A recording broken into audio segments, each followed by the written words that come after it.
이번엔 폰트 컬러를 지정하는 방법에 대해서 알아보도록 하겠습니다. 컬러를 지정하는 방법은 여러 가지가 있는데요. 첫 번째로는 키워드 표기법이 있습니다. 키워드 표기법은 블루, 레드 이렇게 키워드 명칭으로 색깔을 지정하는 거예요. 그리고 트랜스페어런트라는 키워드를 사용하게 되면 완전히 투명한 색으로 적용이 됩니다. 그리고 RGB 표기법이 있고요. RGB 하고 괄호 열고 RGB 색상 값을 이렇게 입력을 하는 거예요. 이 부분은 실습을 통해서 보도록 하겠습니다. 16진수 표기법도 있고요. 그 외로 이러한 표기법도 있는데요. 현업에서는 RGB나 16진수 표기법을 자주 사용하기 때문에 실습을 통해서 더 자세히 알아보도록 하겠습니다. 네, 여기는 주석을 처리해 주시고요. 유튜브 짐코딩 채널이라는 타이틀의 컬러를 변경해 볼게요. 글꼴의 컬러를 변경하기 위해서는 컬러 속성을 사용하시면 되고요.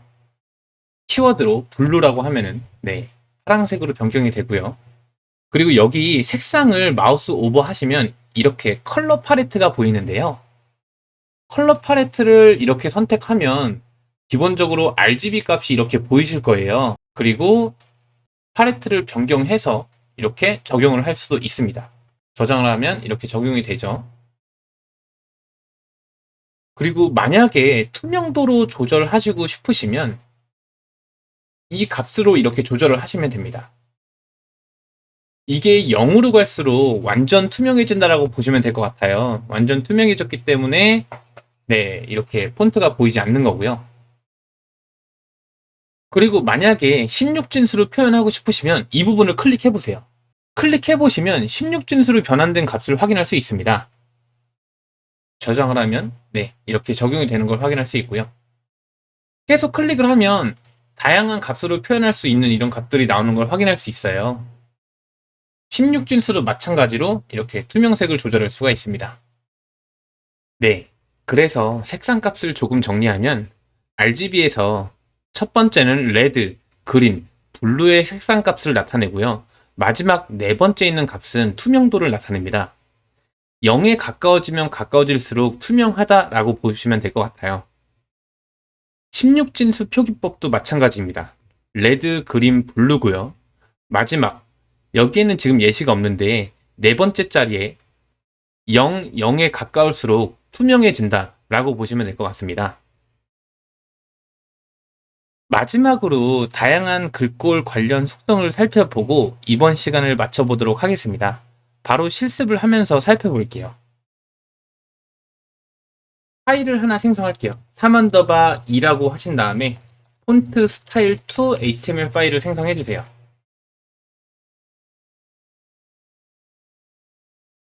폰트 스타일 2 그리고 바로 실습을 해보도록 하겠습니다. 섹션 태그 하위에다가 p 태그를 선언해 주시고요. 짐 코딩이라고 하겠습니다. 그리고 두 개를 더 복사 붙여넣기 해주세요. 그리고 클래스로는 컨텐츠 그리고 텍스트 센터 복사하신 다음에 여기다가 붙여넣기 두 번째 줄은 right라고 해주시고요. 세 번째 줄은 left라고 해주세요. 우선 라이브 서버를 한번 켜야겠죠. 그리고 스타일 태그를 선언해 주신 다음에 첫 번째로 볼 속성은 글꼴을 좌우로 정렬하는 그러한 속성입니다. 우선 컨텐츠로 테두리를 한번 줘볼게요. 일단 테두리를 주는 법은 배우지 않았지만 한번 일단 따라 해보세요. 그럼 이렇게 테두리가 간 걸 확인할 수 있고요. 클래스 선택자를 활용해서 텍스트 센터를 선택을 해주시고요. 그리고 텍스트 얼라인 속성입니다. 이 텍스트를 정렬할 땐 텍스트 얼라인 속성이고요. 센터를 하게 되면 글자가 가운데 정렬이 되는 걸 확인할 수 있고요. 복사 붙여넣기 두 번을 해주시고요. 여기는 right는 오른쪽 정렬이겠죠. 그리고 left는 왼쪽 정렬입니다. 이렇게 잘 정렬이 되는 걸 확인할 수 있습니다. 요번에는 글자 줄 간격을 살펴보도록 할게요. 구글에다가 다이어트라고 검색을 해주시고요. 좀 글자가 많아야지 테스트가 용이해서 아무 글자나 이렇게 복사 붙여넣기 해주세요. 자, 하고 섹션 태그 하위에 P 태그 안에다가 이렇게 붙여넣기를 하겠습니다. 그러면 이렇게 잘 나오는 걸 확인할 수 있고요. 여기 P 태그에다가는 아티클이라는 클래스를 지정해 주시고요. 줄간격은 라인 하이트 특성으로 정의합니다. 22픽셀로 한번 해볼게요. 그러면 조금 줄간격이 생긴 걸 확인할 수 있고요. 최상위 엘리먼트에다가 폰트 사이즈를 16픽셀로 정의를 한 다음에 라인 하이트 속성을 2.2 rem 정도로 할게요. 그러면 이 픽셀의 2.2배가 된 거죠. 한 1.8로 해보도록 하겠습니다. 그러면은 좀 읽기 쉽게 이렇게 잘 나오는 걸 확인할 수 있습니다.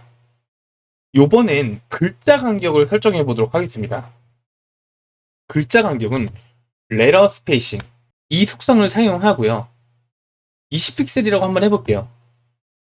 그러면 엄청 벌어졌죠. 그렇기 때문에 1픽셀 이렇게 설정을 할 수도 있고요. 저는 한 2픽셀 정도로 설정해 놓도록 하겠습니다. 그리고 이번에는 단어 간격을 나타내는 속성입니다. 워드 스페이싱인데요. 단어 사이의 간격을 10픽셀로 해볼게요. 눈에 띄게. 그러면 이 단어 사이의 간격이 그만큼 벌어진 걸 확인할 수 있고요. 여긴 1픽셀로 변경을 하겠습니다. 그리고 이번에는 문단의 첫 들여쓰기 하는 속성인 텍스트 인덴트에 대해 알아보도록 하겠습니다. 80픽셀로 확 눈에 띄게 줘보도록 하겠습니다. 그러면 들여쓰기가 이렇게 80픽셀만큼 된 걸 확인할 수 있습니다. 이번에는 대문자를 소문자로 바꾸고 또는 소문자를 대문자로 바꾸는 속성을 알아보도록 하겠습니다. 한국 옆에 코리아라고 적어주시고요. 코리아의 K는 대문자로 해주세요. 그리고 이 태그를 스펜으로 감싸겠습니다. 그리고 트랜스폼 케이스라고 클래스를 지정해 주시고요. 대문자 또는 소문자로 바꾸는 속성은 텍스트 트랜스폼 속성입니다. 어퍼케이스로 하게 되면 이렇게 모두 대문자로 변경된 걸 확인할 수 있고요. 로어케이스로 변경하면 모두 소문자로 변경이 되는 걸 확인할 수 있습니다. 요번엔 텍스트 데코레이션 속성입니다. 여기 근육 부분에다가 근육 부분을 A 태그로 감싸겠습니다. 그러면 이렇게 브라우저 기본 스타일에 의해서 이렇게 표시되는 걸 확인할 수 있고요. 아티클 태그 안에 A 태그에 텍스트 데코레이션 속성을 적용해 볼게요. 텍스트 데코레이션 속성은 주로 A 태그에 밑줄을 없앨 때 이렇게 많이 사용해요. 텍스트 데코레이션 none 이렇게 해주시면 될 것 같고요. 개발자 도구를 열어주시고요. 요소 검사로 클릭을 하신 다음에 여기에서 이 값을 지우고 이렇게 라인 스로우로 하면은 취소선이 되고요. 오버라인을 하게 되면 위쪽에 밑줄이 가는 걸 확인할 수 있습니다. 이번에는 텍스트에 그림자를 넣어보도록 하겠습니다. 텍스트 섀도우라는 속성을 사용하면 되는데요. 일단 마크업을 한번 해볼게요.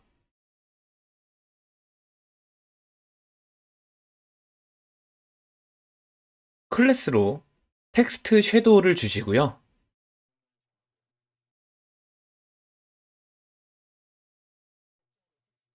속성 값으로 5픽셀, 5픽셀, 3픽셀, 블랙으로 해주세요. 그러면 이렇게 그림자가 생기는 걸 확인할 수 있습니다. 첫 번째 값은 가로, X축으로 이동하는 값이라고 보면 될 것 같고요. 이렇게 하면 X축으로 더 이동이 되죠. 두 번째 값은 세로인 Y축으로 이동하는 값입니다. 이번에는 마이너스 30이라고 입력을 해볼게요. 그러면 위로 이동할 거예요. 번짐의 정도를 나타내는 값이라고 보면 되는데요. 10픽셀이라고 하면 더 번지겠죠? 일단 1픽셀이라고 하겠습니다. 그리고 마지막에 오는 값은 그림자의 색상입니다. 이렇게 해서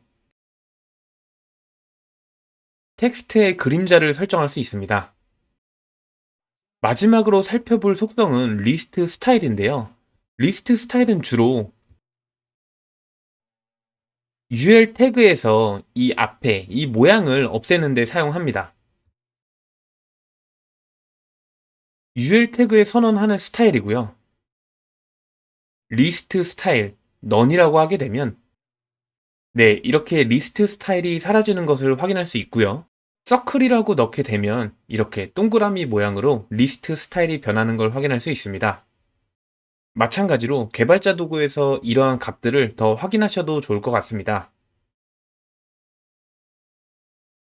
마지막으로 배운 내용을 정리하고 마치도록 하겠습니다. 폰트 관련 속성으로 폰트 종류를 설정하고 폰트 크기, 그리고 폰트 스타일, 이탈릭체로 변경했었죠. 그리고 폰트 두께를 지정하고 또 소문자를 작은 대문자로 변경하는 그러한 속성도 적용을 했습니다.